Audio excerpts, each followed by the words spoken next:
Let me get you caught up here. Hey, what are you doing? Okay.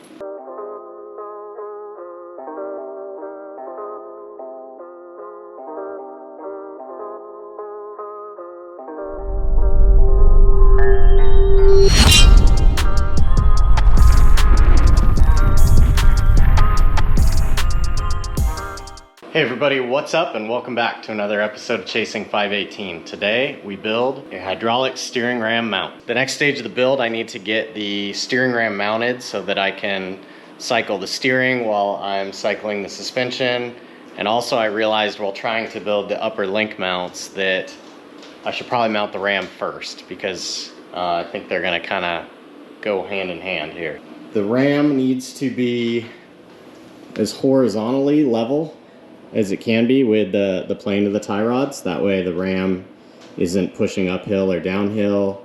Basically, the farther the ram's extended one way or the other, it becomes a little bit vulnerable and you don't want it to bend or flex and wear out the seal heads or anything like that. So you want to get that horizontal, and then on the fore and aft movement, when it's fully extended, like for a left-hand turn, this steering arm is going to swing back on this arc, and you want the tie rod to be straight in line with the extended ram. Again, that way so that it's pushing straight, and if the tire gets hit, it's not trying to bend the ram one way or the other. So PSC talks about, for just general applications of mounting, they want you to split the difference between furthest point forward, which this is, and then when you swing it, furthest point back, and they want you to mount the ram in the middle, which would probably be 1/2 inch to 1 inch ahead of where it is. But I think for a racing application, I'm really only worried about when the ram is all the way extended. So we're gonna mount it about there. So what I went ahead and did first, I took this 1.5 inch 250 wall and tacked it to the housing, in line, level, all those things. And now what we're gonna do is we've started our beer box template. So I'm going to cut out 2 of these, and they're going to be, this is going to be the infrastructure that lives right there. That way we've got some internal ribbing, because what's going to end up happening is I'm going to end up plating this whole thing like a skid plate. And once we cap it and go down, and then as we come across level with a plate, that top plate will end up being the upper link mounting location. And I think I'll even extend it outboard a little bit to be the bump stop mount. But I want internal to this triangle of plating, I want some internal ribbing where the ram mounts. So I'm gonna make one here. I'm gonna put one in line with the second clamp. And then this one's gonna be this chopped up to fit around the housing. And then I'm not sure what I'm gonna do yet with, a lot of guys just don't run this outboard clamp. But I actually had an issue. I had an issue on the old car in King of the Hammers 2021 where this cap was actually coming, this cap was unthreading, and we lost the O-ring and we lost a lot of fluid, and we were able to put it back, but the O-ring was compromised. So we basically just kept dumping fluid in the car every time Robert got out to spot or winch, just to top it off. So what I want to do is get a clamp here, that way we maintain, that way it stays tight on the cap threads in there. So I'll come up with something for that. A lot of guys will even put a plate structure. They'll put a plate structure here, kind of looks like that, just to capture it as like an end stop. So we got some options, but I'll do something there. So I'm gonna cut 2 of these out. And what I'm going to use for material is I'm just going to use 1/8 inch on this, and I'll tell you why. Things that get direct contact with rocks at high speed are going to be big. So this is quarter wall, but we're really just, again, trying to tie the void in between this quarter wall, I think these housings are 3/8. And we're just trying to triangulate that load inside of there under the plating. So that's not going to see any impact, and we're kind of asking for it to be strong on its longitude, I think is what you would call that. So it doesn't have to have any strength against bending. It's just gonna, you know, resist motions like this way. So I think 1/8 inch will be plenty. So I'm gonna use a hole saw and cut out. I laid these out mirror image of each other like this. So I'll take an 1.5 inch hole saw, cut that out first, and then I'm not sure how I'm gonna do the 3.5 inch housing yet. I scribed it with an old cutoff wheel. So you can see what the dog's barking at.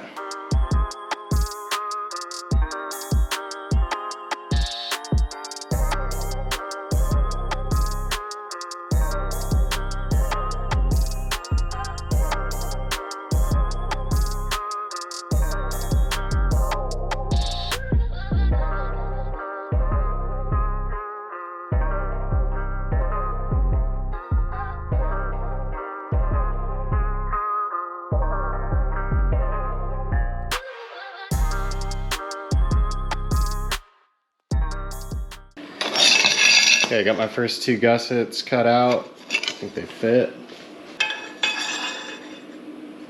Sweet.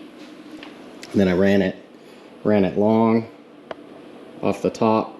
That way it'll give me a really good top platform to make link mounts off of once I plate that. So I'll work on the template for this one with the angles in it and maybe get them tacked in place.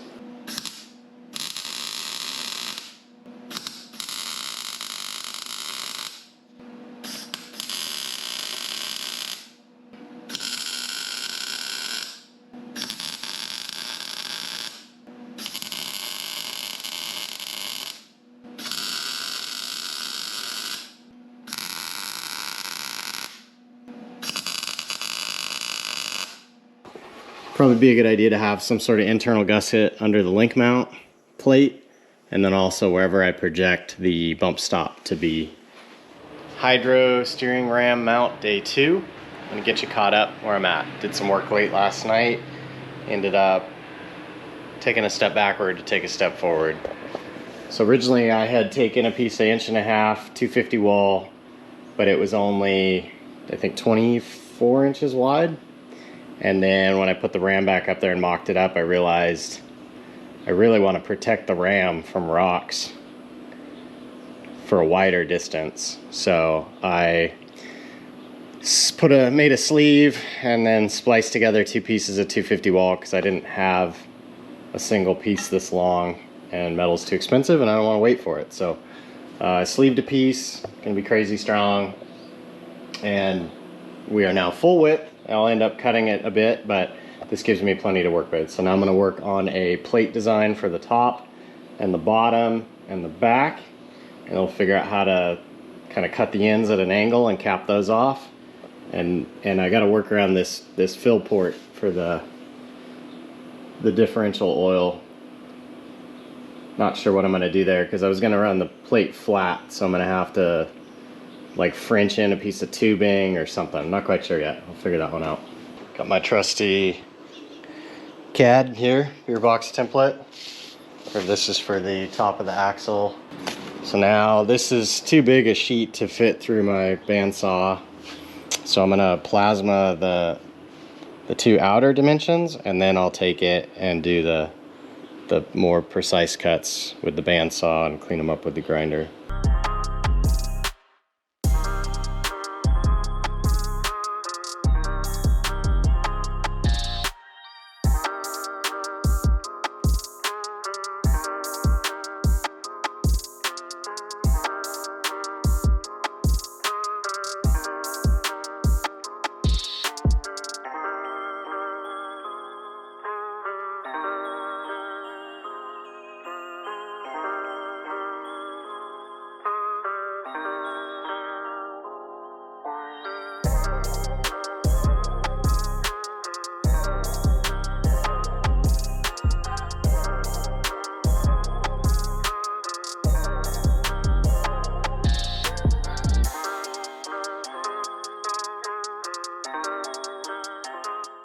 I feel like this should be my daily reminder why I hate the GoPro. Had a fresh battery in there, and of course now it's dead. Missed some footage, so whatever. Let's get caught up. Day I don't know how many of Hydro Ram steering mount. I took the cardboard template for this and cut it out. This is 3/16 plate. I was able to get the steering ram tacked up so that I could cycle the steering. I like all the way this looks. I like all my geometry.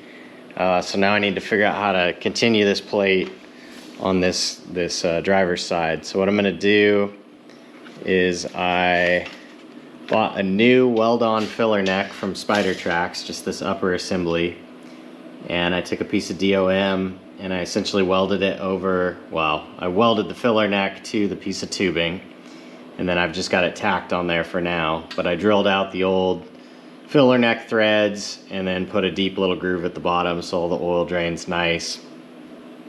And it's just tacked there for now. That way we can actually access the filler neck, and then also I can continue this plate design around it. So I'm gonna follow this template out of 3/16 plate, and then we'll weld it all together, blend it right here, and that'll all look like one consistent piece all the way across. And then we're gonna cut both tubes, and then we'll plate the bottom, plate the sides, and this thing will look bomber. So the goal I had here was that I wanted the ram centered. That way my tie rods are the same length. That way I can just have like one spare and it can fit on either side. A lot of people will bias the ram away from the differential so that they can fit all 4 clamps. I'm going to get really creative with the 4th clamp and figure out how to modify the bottom and make it fit. I've got the base structure. This is 1.5 inch 250 wall because this is going to be kind of the bulldozer of sorts, crashing into the rocks. So this bar is overkill, but that way it doesn't cave in and deteriorate too quickly. The top plate is 3/16, same as the bottom, and then there's a substructure here. There's a substructure of all these 1/8 inch gussets all the way across, and then the back will get plated too, but I have to systematically weld all this together when I'm ready. So that's why everything's just tack welded right now. But that's my ram placement. Hope you guys like it. See you next week.